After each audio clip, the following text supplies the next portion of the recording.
Let's get straight over to Nick Santiago, the CEO of In the Money Stocks. And Nick, the 10-year yield is in that 5% territory. Do you think traders and investors are now making adjustments? I think people will be adjusting to it a little bit, Ange. I don't think really the 10-year is the big problem. I think it's the 2-year.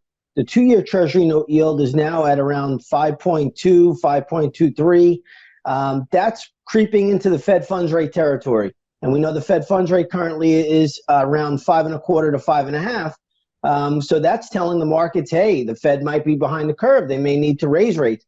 I don't think the 10-year is, now it's getting high. It's getting towards that 5% level. It's definitely a psychological number on the public, and it does have an effect.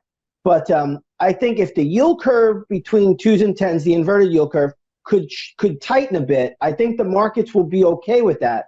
But if that 2-year Treasury note yield continues to wander up into that Fed funds rate territory, that's a big problem. And, you know, we've talked about it on here week after week. I've been pointing it out for probably a few months that is the problem that the Fed faces right now.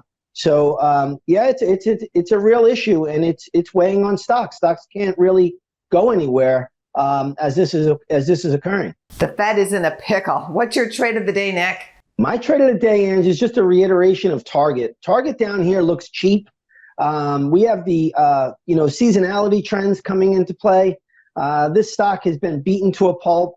I think it's on sale here, and I own shares in TGT. Well, that tells me traders are already shopping for holiday stocks. Thank you, Nick. Thank you. Go to businessfirstam.com for where to see our show on TV.